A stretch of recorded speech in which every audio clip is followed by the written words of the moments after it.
बन इसराइल में एक आबिद था जो पूरी दुनिया से कटकटा कर एक झोपड़ी में 70 साल तक अल्लाह की इबादत करता रहा। 70 सालों में न वो कहीं आया गया न उसने किसी से मुलाकात की। 70 साल के बाद अचानक किसी हाजत के तहत उसे अपनी झोपड़ी से बाहर निकलना पड़ा। उसका झोपड़ी से बाहर निकलना था कि शैतान ने उसके दिल में वसवसा पैदा किया और एक फाहिशा औरत की मोहब्बत उस पर गालिब आ गई। वो आबिद अपनी झोपड़ी से निकलकर उस फाहिशा औरत के घर पर चला जाता है और एक हफ्ता उस फाहिशा औरत के साथ गुजारता है। एक हफ्ते के बाद उसे अपनी गलती का एहसास होता है।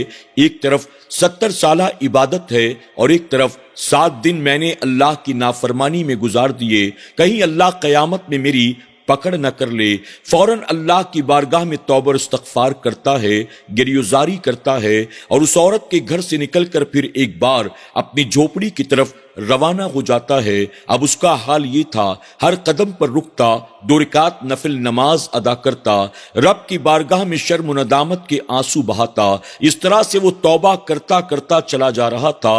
रास्ते में उसकी मुलाकात 12 मिस्कीनों से हो जाती है। ये 12 मिस्कीन जंगलों बियाबान में अल्लाह की इबादत किया करते थे। अब उस आबिद ने सोचा कि मैं भी अपनी झोपड़ी पर नहीं जाता हूं, इन्हीं आबिदों के साथ शामिल हो जाता हूं। एक राहिब हर शाम को 12 रोटियां अपने हाथ में लेकर उन 12 मिस्कीनों के पास आया करता था और एक एक रोटी उन मिस्कीनों को देकर चला जाता था। उस शाम भी वो राहिब 12 रोटियां अपने साथ लेकर आता है। एक एक करके 12 मिस्कीनों में जब रोटियां बांटना शुरू करता है, आबिद भी चूंकि भूखा था आगे बढ़कर एक रोटी ले लेता है।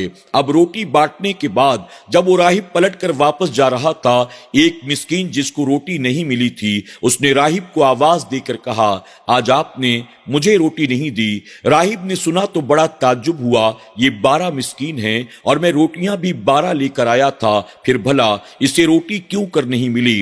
राहिब ने तमाम मिस्कीनों को आवाज देकर कहा, क्या तुम में कोई ऐसा है जिसने आज 2 रोटी ले ली? तो सबने एक आवाज होकर कहा, नहीं नहीं, हमें तो एक ही मिली है। इस पर राहिब उस मिस्कीन पर जिसे रोटी नहीं मिली थी नाराज हो जाता है और उससे कहता है, लगता है कि तूने रोटी खा ली और एक रोटी और लेना चाहता है। जा, आज के बाद मैं तुझे कोई रोटी नहीं दूंगा, अब मर भूखा। ये कहकर राहिब गुस्से में पलटकर वापस चला जाता है। तमाम मिस्कीन बैठकर रोटियां खा रहे थे।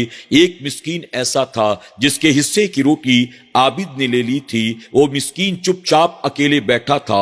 अब इस आबिद को उस मिस्कीन के हाल पर रहम आया।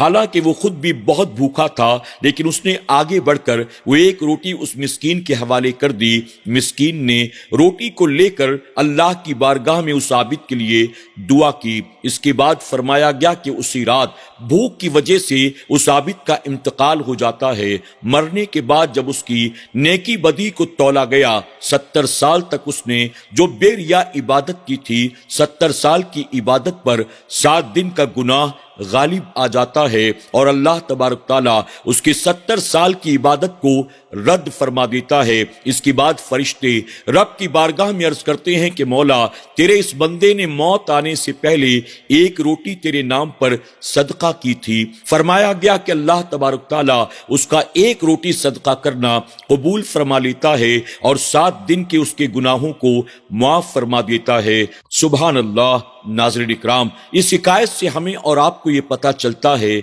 एक बंदा अगर 70 साल तक गोशा नशीन होकर अल्लाह की इबादत करता रहे और उसके बाद फिर गुनाह के रास्ते पर चल पड़े, तो अल्लाह तबारक ताला उस बंदे से ऐसा नाराज होता है कि 70 साल इबादत को भी उठाकर उसके मुंह पर मार दिया जाता है।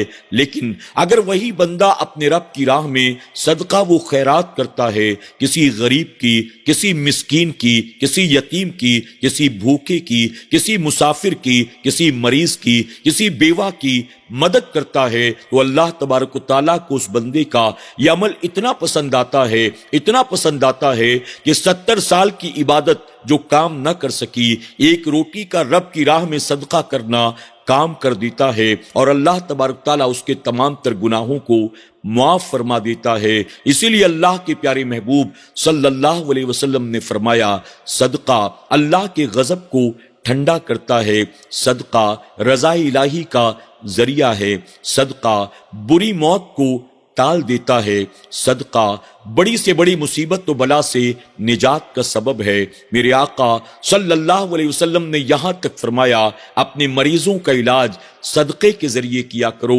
اللہ تبارک تعالی ہمیں اور آپ کو بھی عبادات کے ساتھ ساتھ اپنی راہ میں خوب صدقہ و خیرات کرنے کی توفیق عطا فرمائے، آمین یا رب العالمین۔